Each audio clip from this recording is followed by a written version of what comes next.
Je voudrais revenir sur des points de théologie absolument fondamentaux à propos de la dialectique Yahvé Elohim. En réalité, à mon avis, il y a eu une permutation. Elohim est devenu Yahvé et Yahvé est devenu Elohim. Pour des raisons qui se comprennent, puisqu'à un certain moment, on a cherché à montrer que Elohim était Yahvé. Et c'est pour ça qu'on l'a appelé Yahvé, et c'est pour cela que c'est rapproché de la formule du chapitre 3 de l'Exode, Eyé Asher Eyé. Bon, c'est pas par hasard. Il est évident que le nom de Yahvé, Yud-He Vavé, est lié à cette question du verbe être, et cette fameuse formule je suis celui qui est, ou peu importe, quelque chose comme ça. Donc en réalité, ça désigne le créateur du monde, le créateur de l'univers. On retrouve cette idée philosophique, ontologique, métaphysique, cosmologique, qui n'a rien à voir avec le personnage providentiel qui s'adresse aux Juifs, aux Hébreux, et qui est de l'ordre des Élohim. Et donc il y a eu, à un moment donné, une manipulation dans ce sens, qu'on le retrouve d'ailleurs dans les livres de prière, où à un certain moment on dit Yahvé, roi du monde. Donc finalement, le nom d'Yahvé est associé tantôt au roi du monde, tantôt aux Hébreux, enfin, c'est une espèce de mini-mélo pas possible. Donc désormais, je propose que on supprime le nom d'Yahvé des prières juives, parce que ça n'a pas d'intérêt d'invoquer le créateur du ciel et de la terre. Vous comprenez bien qu'il a autre chose à faire que cela. Et il faut s'adresser aux Elohim. Alors pas n'importe quels Elohim, à nos Elohim. Eloheinu, nos Elohim. Et nos Elohim, ce sont les Elohim de nos pères, de nos patriarches. Ce sont les Elohim d'Abraham, les Elohim d'Isaac, les Elohim de Jacob. Donc voilà, donc Shema Israël, alors, donc finalement, ce sont nos Elohénu. Elohénu, Shema Israël, Elohénu, Elohénu. Alors, évidemment, il faudrait dire Baruchou, Baruchou, bénissons, Shema Israël, Baruchou, qui est la même racine que Baruch, mais c'est quand même pas la même chose. Baruchou, ça veut dire, c'est un ordre, bénissons, Baruchou, bénissez, remerciez, Baruchou, Elohénu, Baruchou, Elohé, Abraham, Elohé, Israël, Isolé, Yaakov, Baruchou, Avotenu. Elohé, Avotenu. Donc, on abandonne le tétragramme, on le laisse au chapitre 1er de la Genèse, et il faudrait dire Bereshit bara Yahvé et Hashamid Vetat. Donc finalement, c'est une très grande confusion tout cela. Parce que on a voulu aussi faire que nos Elohim deviennent aussi le Yahvé. C'est-à-dire qu'on a voulu donner cette couronne supplémentaire à ce Yahvé qui avait choisi ce peuple, ou ce peuple qui avait choisi Yahvé, entre autres dieux, entre autres Elohim. Je rappelle la formule du décalogue, tu n'auras pas d'autres dieux que moi, Elohim, Acherim, d'autres dieux. Donc il faut employer absolument le possessif. C'est pas les dieux, c'est pas Dieu, ce sont nos dieux, mes dieux. Le possessif ici est absolument fondamental. Eloheinu. Il est possible qu'il y ait d'autres Elohim, mais sont ceux-là, ceux qui nous sont attribués, avec lesquels nous avons effectué un pacte, une alliance. Et c'est pour cela que je dis que le premier livre du Pentateuque doit s'appeler non pas la Genèse, mais l'Alliance.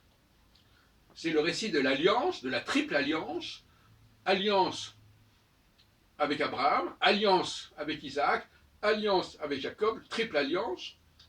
Celle de Jacob est confirmée par l'histoire de l'échelle et l'histoire de la lutte avec l'ange et le changement de nom. Israël, Elohim.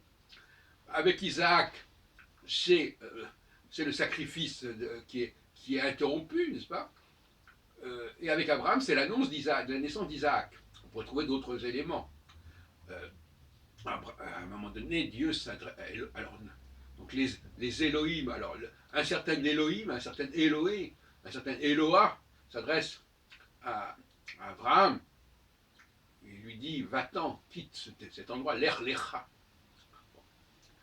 Donc, voilà, donc c'est le récit de la Brite, le récit de l'Alliance, et dans le premier chapitre, dans le premier livre de la Genèse, et dans le deuxième livre de la Genèse, il y a une sorte de suite, c'est-à-dire que on voit nos Elohim, les Elohim du peuple hébreu, si on préfère, les Elohim du peuple hébreu, venir vers Moïse, qui n'est pas lui-même un hébreu à mon avis, et lui demander de s'adresser au peuple hébreu, qui est à son peuple, à leur peuple, aux Elohim de ces peuples hébreux.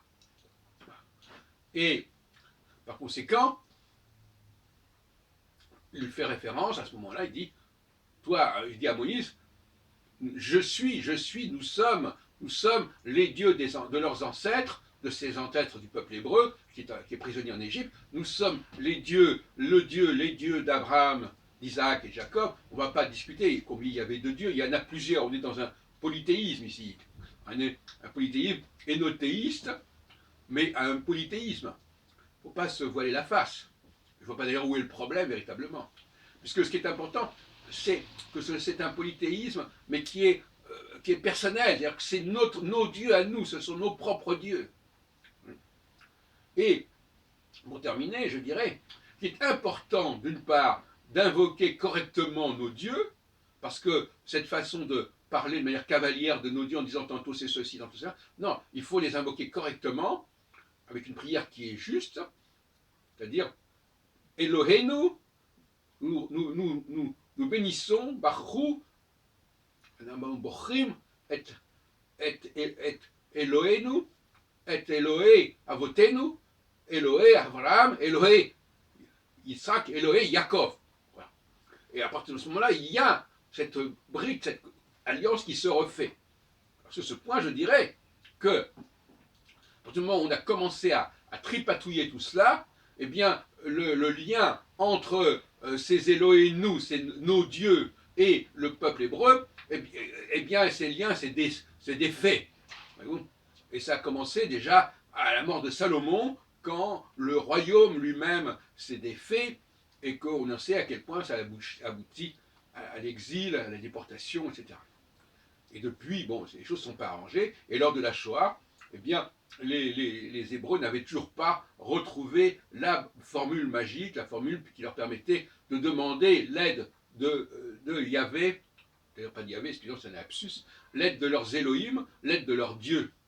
Donc maintenant, les Hébreux doivent rester en contact fort avec leurs dieux, avec nos dieux, Eloheinu, ou Elohecha, c'est-à-dire les dieux qui sont à Israël, tes dieux. Mais tes dieux, ce n'est pas individuel, c'est collectif ici. C'est Israël à qui on s'adresse.